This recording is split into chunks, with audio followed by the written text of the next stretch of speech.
Continuing the Mike Gallagher Show, ZZ Top fans love that song, but as my producer Lance Anderson just told me, they were in the car the other day, this song came on, and his daughter said, "Oh, wow, that's the Duck Dynasty theme song."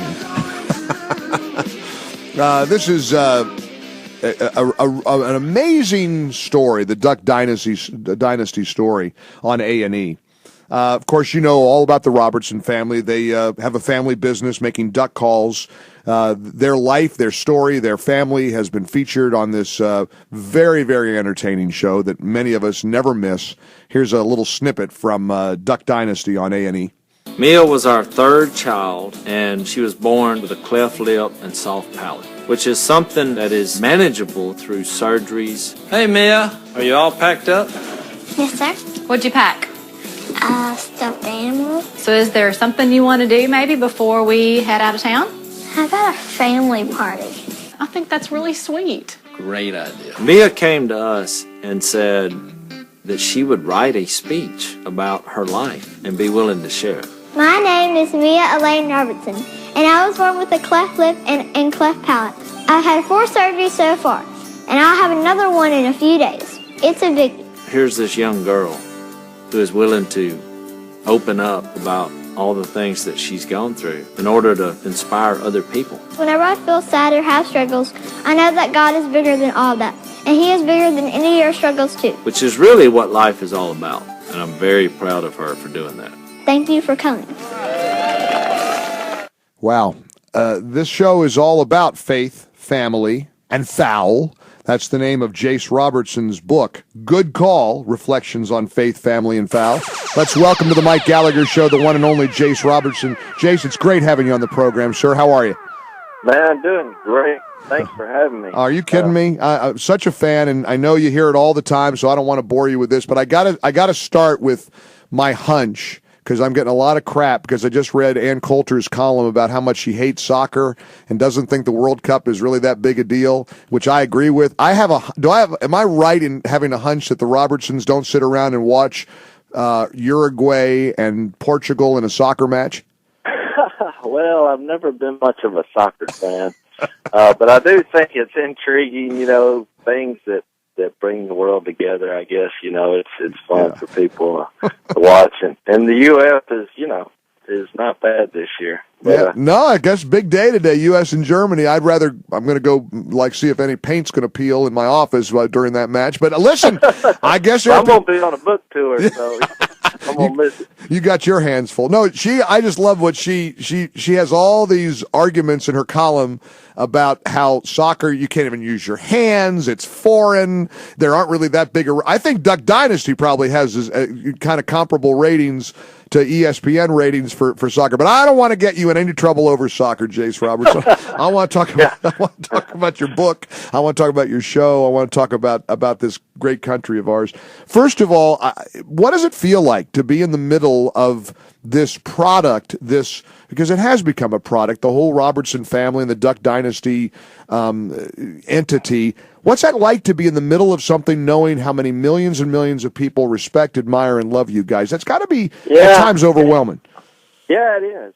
It's turned into a whirlwind. And, I think by saying that prayer at the end of our episode, we basically drew an imaginary line there from our perspective. Mm-hmm. There was a lot of people that thought, man, this is great. There's finally a show that we can watch throughout all our generations represented in our family. Right. You don't have to worry about what's going to come out. But then you have those who say, wait a minute, these people are actually praying to God on TV. Something must be done. And somewhere we got caught in the middle of that. And so, you have this whirlwind, I think, that's going on. And from our perspective, we're just trying to do as much good as possible in all of our own lives and on our tours and all these types of things, and helping kids.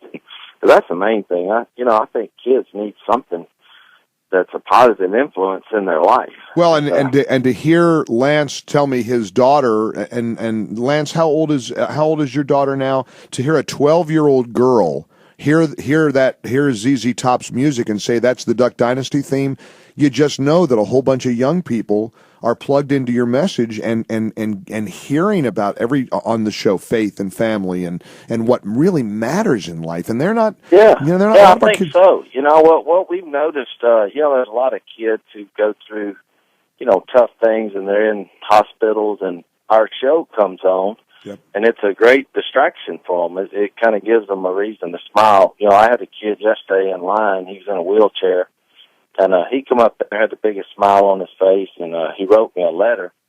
And he had 24 surgeries. He was only 8 years old. Wow. And he said, what gets me through that hospital is, watching y'all's show. Wow. Of course, we just stopped everything. Here we are in a bookstore in the middle of a mall, and there was 1,000 people in there. And, we had a prayer with the family and with this boy, his name was Matthew, and he was just incredible. Mm-hmm. And when I stood up, I looked around, and I'm telling you, it looked like the whole place, had tears in their eyes. And Sure. I thought, well, this is what this is all about. Sure it is. Sure it is. Jase Robertson is with us. His new book, Good Call, Reflections on Faith, Family, and Foul. Of course, he's the second oldest Robertson son in the Duck Dynasty clan. These are just amazing people and a great story. Now, Jase, nobody's more aware of this than you. The show and the story and some of the words of your dad have not been without controversy. There seems to be a pushback right now. I think we're at a tipping point where people are getting fed up with the consequences, the punishment that people are getting because they're speaking their beliefs, whether they're biblical, whether they are deep-seated beliefs they have that aren't even intended to hurt other people, but they're, from Paula Dean to Phil to all these things that have happened over comments that were made. But It feels like that Americans are getting a little fed up with this kind of political correctness, aren't they? Yeah, it does. It does seem like it's a bit hypocritical when you're asked questions, like my dad was. I mean, we all knew. I wrote about this in the book that this interview was whatever the story was going to be. It was going to be controversial, right? Because he only asked questions about sex. Homosexuality. He asked what my dad thought about slavery. That's when I got up and said, okay. Enough of this. Because I thought no matter what he says, he's trying to, come up with some article that's right. going to be painted.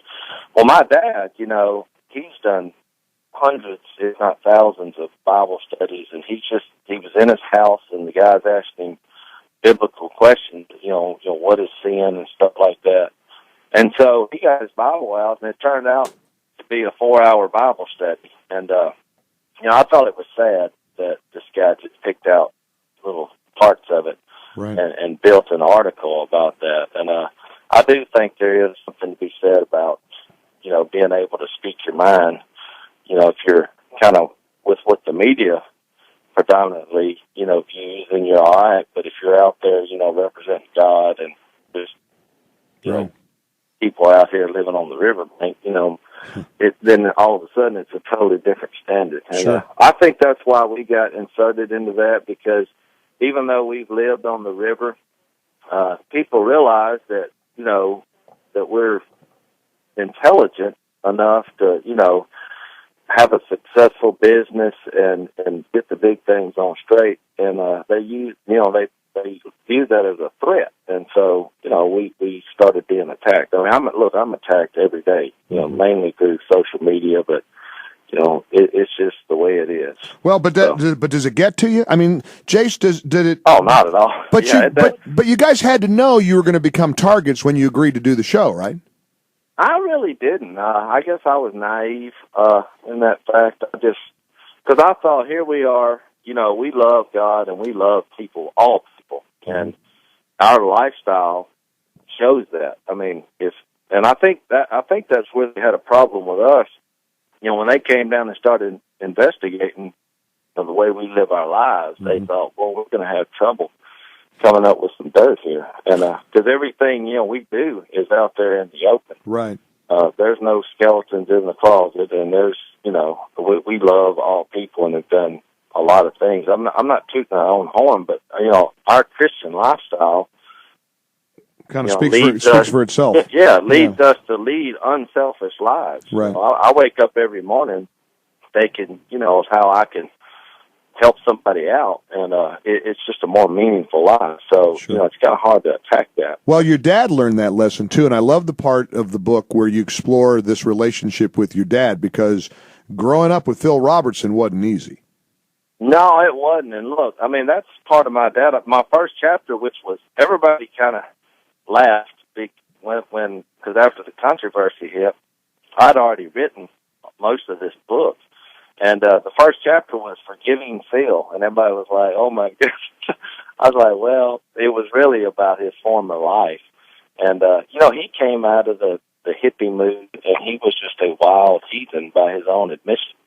And so, and a terrible father. And so part of me growing up, when he came to Christ, I had to figure out a way to forgive him and move on. Right. And, but that's part of the reason that my dad is so vocal, is he came from that, and, he's done a lot of bad things, and he's very vocal about his past and, and what he does now. And he just cuts to the chase. He gets in people's lives, and, people ask questions, and some of them are difficult, and there's no subject that he won't address. But when you're like that, well, people are going to, they're going to get offended, and, getting in people's lives sometimes is tough. Were you guys hurt by the controversy? Was Phil hurt by it? Oh, not at all.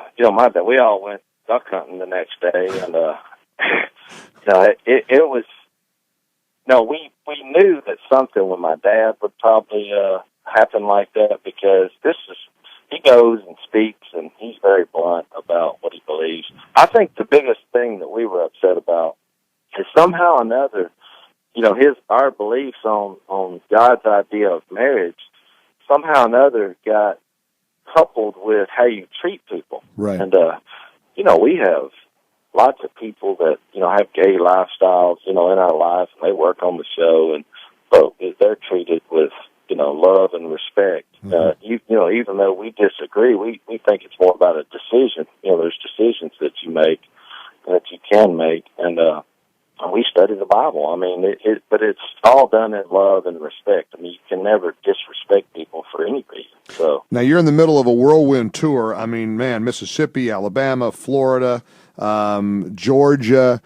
I've been reading columns about the turnouts at your book signings. That's got to be pretty gratifying to you to see all these thousands and thousands of people show up to meet you.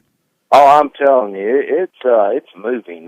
Yesterday we pulled up somewhere, and we were like an hour and a half early, and there were hundreds of people there, and I thought, oh my goodness, this could be a long day.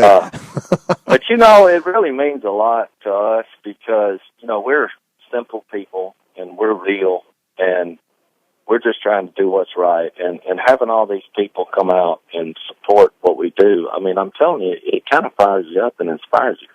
Because, it's easy to get negative, and especially when you're attacked about different things. But there's a lot of people out there who are really trying to work hard and do what's right in their family and become, better friends and better husbands and wives. And we're just trying to, inspire them to do that and keep going. Well, listen, it's an honor for me, and I'm inspired to watch your show, to read your book, to get to meet you over the phone like this for a few minutes, Jase Robertson. Continued success. We pray for you. We're excited for you, and it's always good for me to see good things happen to good people. And I guess that just shows when you live a life that's worthy of what God expects of us, good things can happen to you. All the best with the book tour, Jase, and you keep fighting the good fight, all right? Man, we will. I appreciate you having me. Thank you so much, Jase. Thank you. Jase Robertson joining us here on the Mike Gallagher Show.